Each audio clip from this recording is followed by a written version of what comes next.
নমস্কার, এসডিএমডি ইউটিউব চ্যানেলে আপনাদের সকলকে আরও একবার স্বাগত জানাই। রামায়ণী কথকথার 10ম পর্বে আমরা উপস্থিত হয়েছি। আজ আমরা জানব রামের বনবাস, ভরদ্বাজের আশ্রম ও দশরথের দেহত্যাগ সম্পর্কে। গত পর্বে যতটুকু আমরা জেনেছি তারপর থেকে আমাদের কাহিনী এগিয়ে চলবে। প্রচণ্ড গতিতে সুমন্ত রথ ছুটিয়ে দিলেন। তা সত্ত্বেও অনেক মানুষ রামের পিছু পিছু দৌড়তে দৌড়তে এলেন।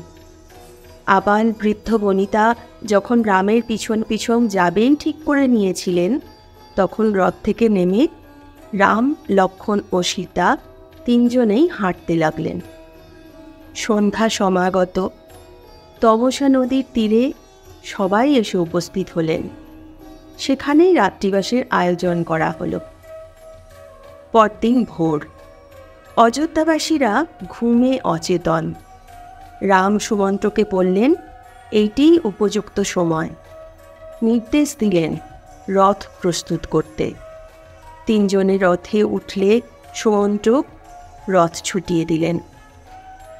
কোন দিকে গিয়েছেন সেটি যাতে না বোঝা যায়, তাই সুমন্ত রথটিকে কিছুটা অন্যদিকে ঘুরিয়ে আনলেন। রাম, লক্ষ্মণ, সীতা এক জায়গায় দাঁড়িয়ে অপেক্ষা করতে লাগলেন। এরপর পথ ছেড়ে বনের ভিতর দিয়ে চলতে লাগলেন। তমসা নদীর ধারে ক্লান্ত অযোধ্যাবাসীরা ঘুম থেকে উঠে দেখতে পেল রাম চলে গিয়েছেন। কিছুক্ষণ খোঁজাখুঁজির পর ব্যর্থ মনোরথে অযোধ্যায় যাবার পথ ধরলেন। সমস্ত দিন রথ চালিয়ে রাম শৃঙ্গব নগরের কাছে এসে উপস্থিত হলেন। এই অঞ্চলের রাজা ছিলেন গুহ। তিনি রামের মিত্রও বটে। রামের আসার খবর পেয়ে তিনি যথাযথ আপ্যায়নের ব্যবস্থা করলেন। কিন্তু রাম বিলাস বা উত্তম খাদ্য প্রত্যর্পণ করে শুধুমাত্র ঘোড়াদের জন্য ঘাসের ব্যবস্থা গ্রহণ করলেন। রাত্রিবাস হল গঙ্গার তীরে গুহের রাজ্যে। পরদিন সকালে সুমন্তকে বিদায় দিলেন। গুহর কাছ থেকে বিদায় নিয়ে রাম, লক্ষ্মণ ও সীতা নৌকায় গঙ্গা পার হলেন। এক রাত্রি বনে কাটিয়ে পরদিন সন্ধ্যার সময় গঙ্গা ও যমুনার মিলনস্থলে এসে পৌঁছন। সেখানে ছিল ভরদ্বাজ মুনির আশ্রম। ভরদ্বাজের কথা মতো প্রয়াগ থেকে প্রায় 10 ক্রোশ দূরে চিত্রকূট পর্বতে বাস করার সিদ্ধান্ত গ্রহণ করলেন। ভরদ্বাজ তাদের বললেন তাঁর আশ্রমে বনবাসের দিনগুলি কাটিয়ে যেতে। রাম রাজি হলেন না। তার কথায়, আমরা যদি এখানে থাকি, কাছাকাছি জনপদের মানুষজন আমাদের দেখতে আসবেন দলে দলে। আশ্রমের শান্তি তাতে বিঘ্নিত হবে। আমরা চাইছিলাম কোনো নির্জন প্রান্তে দিনাতিপাত করতে। এমন জায়গা পছন্দ করতে হবে যেখানে আমাদের উপস্থিতি কেউ জানতে পারবে না। ভরদ্বাজ কিছুক্ষণ চিন্তা করে বললেন, তোমরা চিত্রকূট পর্বতে চলে যাও। অনেক মুনি ঋষিদের সান্নিধ্য পাবে সেখানে। তোমাদের দিনগুলো ভালো কাটবে। সেদিনটা ভরদ্বাজ মুনির আশ্রমে কাটিয়ে পরদিন ভোরবেলা রওনা দিলেন চিত্রকূটের পথে। বলকলধারী লক্ষ্মণ, পিছনে সীতা, তারপর রাম। আগেই চিত্রকূট যাবার রাস্তা জেনে নিয়েছিলেন। যমুনা পার হয়ে ভরদ্বাজের কথা মতো শ্যাম বটকে দেখতে পেলেন। এটি একটি বট গাছ। সেই বৃক্ষকে প্রণাম করলেন, প্রদক্ষিণ করলেন।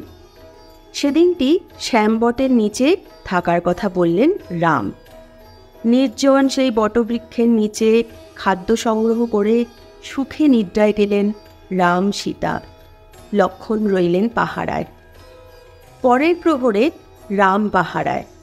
এইভাবে কেটে গেল রাত। পরদিন সকাল থেকে শুরু হলো পথ চলা। ফুলের গন্ধে আমোদিত পথ। অনির্বচনীয় শোভা চারিপাশে। রাম, লক্ষ্মণ, সীতা সেই সৌন্দর্য উপভোগ করতে করতে চিত্রকূটের পথে চলেছেন। অবশেষে কয়েক ঘন্টা পথ অতিক্রম করে চিত্রকূটে এসে পৌঁছলেন তারা। পাহাড়ের গা ঘেঁষে একটা সমতল জায়গায় পর্ণকুটির তৈরিতে হাত দিলেন রাম এবং লক্ষ্মণ। একদিকে চিত্রকূট পর্বত, অন্যদিকে মাল্যবতী নদী। অপূর্ব শোভা চারিদিকে। গাছে গাছে ফুল, ফল, পাখির কূজন, জলের কলতান। এখানে তিনজনের দিন কাটতে লাগল। অন্যদিকে সুমন্ত্র রামকে বিদায় জানাবার পর হাঁকা রথ নিয়ে অযোধ্যায় ফিরে এলেন। যে পথ তিনি ঝড়ের বেগে অতিক্রম করেছিলেন সেই পথ আসতেই অনেক সময় লাগল। কতবার পিছন ফিরে তাকিয়েছেন। অবশেষে অযোধ্যায় ফিরে এলেন। প্রাসাদে সবাই অধীর প্রতীক্ষায় রয়েছেন, রামের একটু সংবাদের আশায়। কতদূর গেছে তারা, কেমন আছে? সুমন্ত্রকে ফাঁকা রথ নিয়ে ফিরতে দেখে দশরথের দুঃখ আরও বেড়ে গেল। সুমন্ত্রকে জিজ্ঞাসা করলেন, তুমি চলে আসার সময় তারা কি বলল? সুমন্ত্র বললেন, রাম আপনাদের সকলকে প্রণাম জানিয়েছেন। মাকে বলতে বলেছেন তিনি যেন সর্বদা মহারাজের প্রতি লক্ষ্য রাখেন। ভরতকে বলতে বলেছেন তিনি যেন রাজা হয়ে বাবাকে অমান্য না করেন। লক্ষ্মণ রাগ করেই আছেন, সীতা চোখের জল ফেলছেন। রাজা দশরথ অস্থির হয়ে পড়লেন।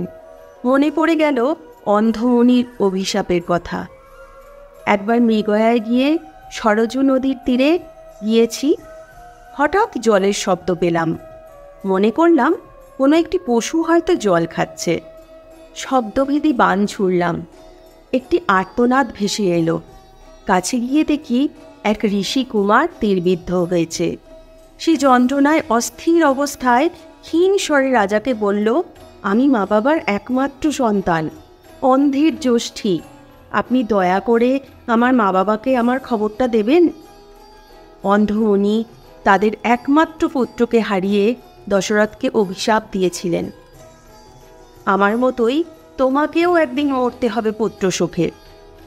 দশরথ সেই কথা স্মরণ করে কৌশল্যাকে বললেন, আমি বেশ বুঝতে পারছি আজ সেই মনির শাপ ফলতে চলেছে। সেদিন মাথা নিচু করে মনির অভিশাপ গ্রহণ করেছিলাম, আর ভেবেছিলাম আমি তো পুত্রহীন, আমি কি করে পুত্রশোক পাব। বুঝিনি এইভাবে মনির অভিশাপ ফলবে। হা রাম, হা রাম করতে করতে দশরথ শেষ নিঃশ্বাস ত্যাগ করলেন। রামের বনবাসের 6 দিন পূর্ণ হল। দশরথ দেহ রাখলেন। প্রাসাদে আবার ক্রন্দন রোল উঠল। রাজপুরোহিত বশিষ্ঠের পরামর্শে দূত গেল ভরতকে আনতে। ভরত ছিলেন মামার বাড়িতে, কেকেও রাজ্যে। বেশ আনন্দেই ছিলেন। অযোধ্যার কোনো সংবাদ তিনি পাননি। অভিষেকের কথা, বনবাসের কথা, শোকের কথা কিছুই নয়। দূত গিয়ে কেকেও রাজকে জানালো রানীমার নির্দেশ, সংবাদ পাওয়া মাত্র ভরত শত্রুঘ্নকে অযোধ্যায় ফিরতে হবে, জরুরি প্রয়োজন। কেকেও রাজ্য থেকে অযোধ্যা অনেক দূর। অযোধ্যার সংবাদ পাওয়া মাত্র ভরত শত্রুঘ্ন রথে রওনা দিলেন। অযোধ্যায় পৌঁছতে 7 দিন সময় লাগল। ফিরতে ফিরতে নগরের চেনা চিত্রটি ভরত শত্রুঘ্ন দেখতে পেলেন না। প্রথমেই দশরথের ঘরে গেলেন, দশরথকে দেখতে পেলেন না। প্রাসাদ নিশ্চুপ, কেউ কথা বলছে না, নিয়ম রক্ষার মতো কাজ করে যাচ্ছে। ভরত কৈকেয়ীর ঘরে গিয়ে জিজ্ঞাসা করলেন, এমন থমথমে পরিস্থিতি কেন? বাবাকে দেখতে পাচ্ছি না কেন? কৈকেয়ী কুশল জিজ্ঞাসা করলেন। পথে কোনো কষ্ট হয়েছে কিনা জিজ্ঞাসা করলেন। তারপর বললেন, রাজার মৃত্যু হয়েছে। ভরত বাবার মৃত্যুর কারণ জিজ্ঞাসা করলে মা কৈকেয়ীকে সব কিছু বলতে হলো। রামের বনবাসের কারণও বাদ গেল না। কৈকেয়ীর মনে কোনো অনুশোচনা নেই। তিনি বললেন, আমি কোনো অন্যায় করিনি। আমাকে মহারাজ 2টি বর দিতে প্রতিশ্রুত ছিলেন। আমি এই সময়ে তোমার স্বার্থের কথা ভেবে বর 2টি প্রার্থনা করেছি। এক বরে চেয়েছি তোমাকে যুবরাজ পদে অভিষিক্ত করতে, অন্য বরে রামকে 14 বছরের জন্য বনবাসে যেতে। ভরত ক্রুদ্ধ হয়ে মাকে উত্তপ্ত বাক্যে বিদ্ধ করল। নেহাত দাদা আপনাকে মায়ের মতোই শ্রদ্ধা করে, নইলে এই মুহূর্তে আমি আপনাকে ত্যাগ করতাম। আমি কিছুতেই আপনার বাসনা পূর্ণ হতে দেব না। আমি দাদাকে ফিরিয়ে আনবই, দাদাই রাজা হবে। ভরত, শত্রুঘ্ন কৌশল্যার পায়ের কাছে বসে কাঁদতে লাগলেন। কৌশল্যা ছেলে দুটিকে বুকে টেনে নিলেন। রাজা দশরথের মৃতদেহ তেলের মধ্যে ডুবিয়ে রাখা ছিল। সংরক্ষিত দেহকে তুলে এনে যমুনার তীরে রাজকীয় মর্যাদায় যথাবিহিত সৎকার করা হলো। একমাত্র স্ত্রী জাতি হবার কারণে মন্থরা শত্রুঘ্নর হাত থেকে রক্ষা পেল। দশরথের মৃত্যুর পর 13 দিন গেল, রাজ সিংহাসন শূন্য। সভাসদরা পরামর্শ দিলেন রাজা আবশ্যক, সুতরাং ভরতকে রাজা ঘোষণা করা হোক। অমাত্যরা অনুরোধ করলেন ভরতকে রাজা হবার জন্য। ভরত বিনয়ের সঙ্গে তাদের প্রস্তাব প্রত্যাখ্যান করলেন। বললেন, আমাদের পরম্পরা অনুযায়ী বংশের জ্যেষ্ঠ পুত্র রাজ সিংহাসনের অধিকারী হন, এক্ষেত্রেও তার অন্যথা হবে না। জ্যেষ্ঠ পুত্রই রাজা হবেন। আমি দাদাকে ফিরিয়ে আনব। ভরতের এই সিদ্ধান্তে সবাই ধন্য ধন্য করতে লাগল। ভরত প্রস্তুত হলেন বনে গিয়ে রামকে ফিরিয়ে আনার জন্য। সঙ্গে যাবেন কৌশল্যা, কৈকেয়ী, সুমিত্রা, ব্রাহ্মণ, পুরোহিত, অমাত্যবর্গ, সৈন্য। শত্রুঘ্ন সঙ্গে থাকবে। অনেক প্রজাও সঙ্গী হল। সুমন্ত্রক থেকে পথনির্দেশ নিশ্চয়ই ভরত সংগ্রহ করেছিলেন। প্রথমেই তারা এলেন শৃঙ্গব নগরে। নিষাদরাজ গুহ ভরতের সৈন্য সামন্ত দেখে প্রথমে ভরতকে ভুল বুঝেছিলেন। তিনি ভেবেছিলেন রামের অনিষ্ট করার জন্য ভরতের এই রণসজ্জা। তিনি বললেন, আমি থাকতে রামের কোনো ক্ষতি হতে দেব না।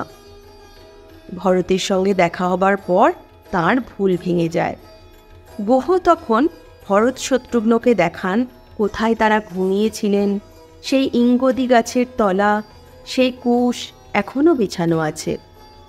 পরদিন গুহ প্রায় 500 নৌকার ব্যবস্থা করলেন। ভরত, শত্রুঘ্ন, কৌশল্যা, কৈকেয়ী, সুমিত্রা, বশিষ্ঠ সহ সবাই গঙ্গা পার হলেন। গুহ নিজেও ভরতের সঙ্গে চললেন। সঙ্গে রথ থাকায় খুব সহজে প্রয়াগে পৌঁছলেন। সেখানে ভরদ্বাজের আশ্রমে গিয়ে রামের ঠিকানা পেলেন। এবার যাত্রা চিত্রকূট অভিমুখে। এত মানুষ, কোলাহল, মন্দাকিনীর তীর গম গম করে উঠল। অনেক দূরে থাকতেই রাম লক্ষ্মণ এই কোলাহল শুনতে পেলেন।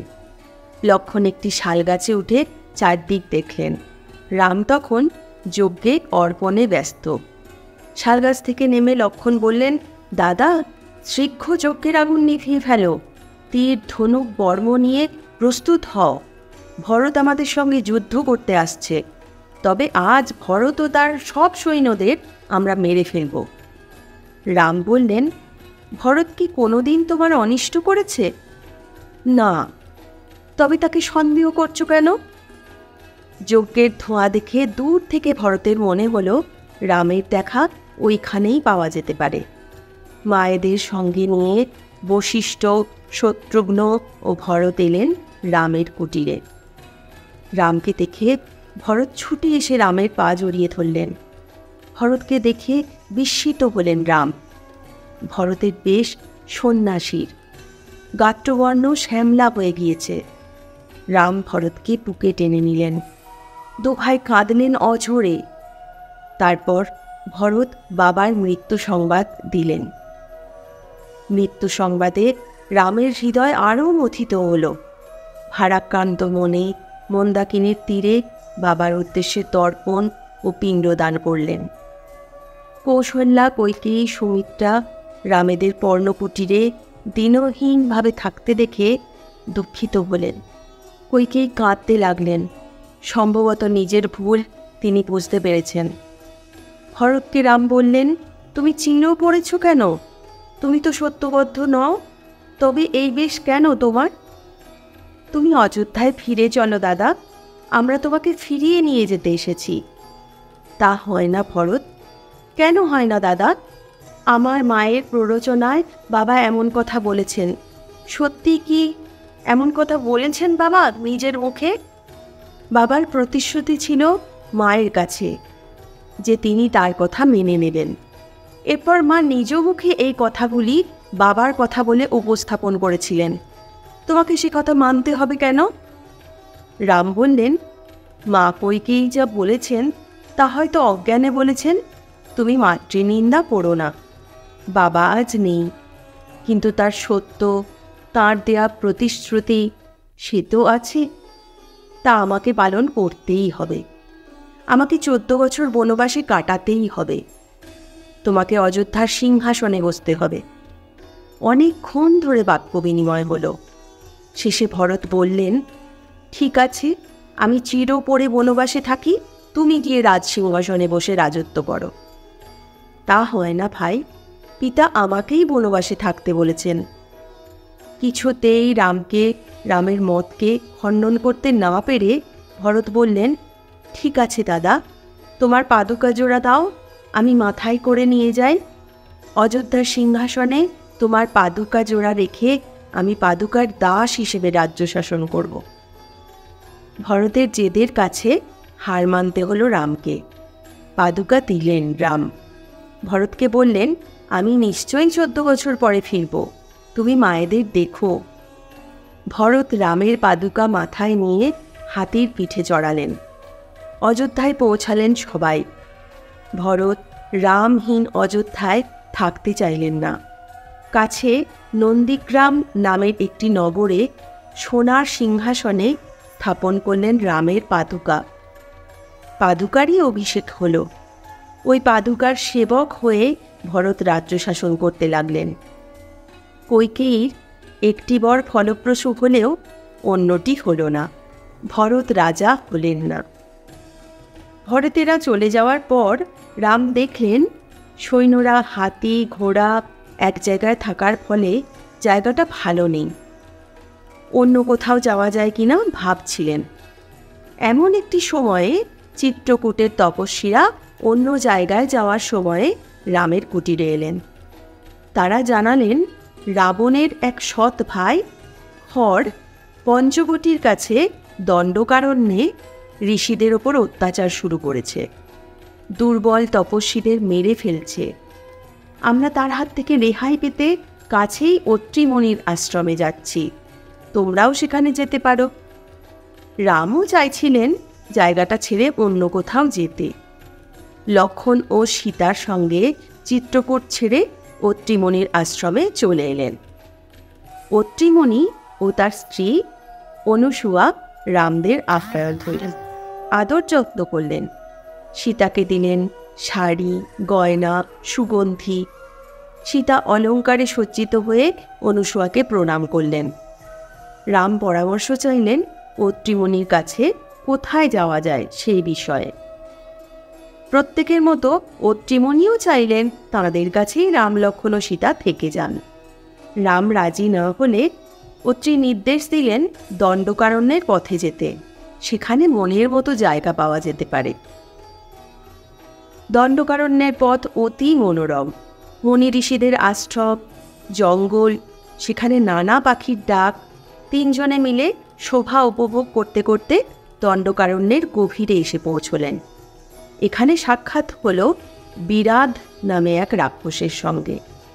সে তখন একটা বিরাট শুলে 3টে সিংহ, 4টে বাঘ, 2টো চিতা, 10টা হরিণ আর একটা দাঁতাল হাতির মাথা গেঁথে শুলটাকে ঘোরাচ্ছে। রাম, লক্ষ্মণ ও সীতাকে দেখতে পেয়ে প্রথমেই সীতাকে নিজের হাতের তালুতে তুলে নিল। রাম হাই হাই করে উঠলেন। পরমুহূর্তে তীরের আঘাতে বিরাদের দেহ ক্ষতবিক্ষত করে দিলেন।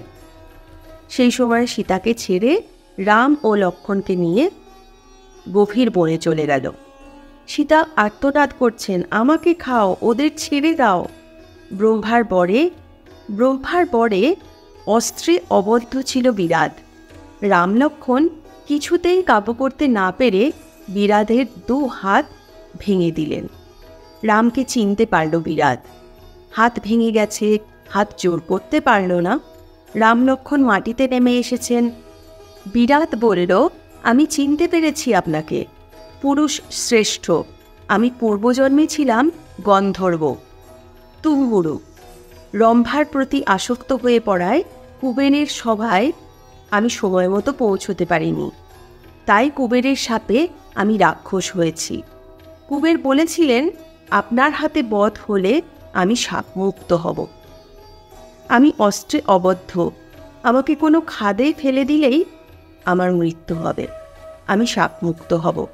তার আগে বলে নিই, এখান থেকে 1.5 যোজন দূরে শরভঙ্গ মুনির আশ্রমে চলে যান, সেখানে ভালো থাকবেন। বিরাদের কথা মতো রাম লক্ষ্মণ তাকে গর্তে ফেলে দিলেন। রাম লক্ষ্মণ সীতা এবার শরভঙ্গ মুনির আশ্রমের দিকে চললেন। শরভঙ্গ মুনির আশ্রমে এসে দেখেন স্বয়ং ইন্দ্র বসে আছেন এক দিব্য রথে। রাম সেখানে পৌঁছলে ইন্দ্র চলে গেলেন। শরভঙ্গ বললেন, রাম, তোমাকে দেখব বলে ইন্দ্রের সঙ্গে গেলাম না, আমার জীবন সার্থক হলো।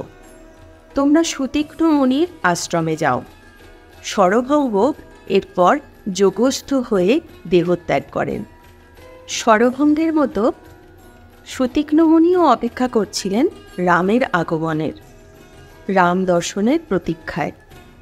তাঁর আশ্রমে পৌঁছলে তিনি যথোচিত আপ্যায়ন করে তাদের বললেন আশ্রমেই থেকে যেতে, কিন্তু তারা থাকলে আশ্রমের শান্তি বিঘ্নিত হতে পারে, সেই কারণে সুতীক্ষ্ণ মুনির আশ্রম ছেড়ে বেরিয়ে পড়লেন তারা। পথে ঘুরতে ঘুরতে অনেকের আশ্রমে থাকা হলো।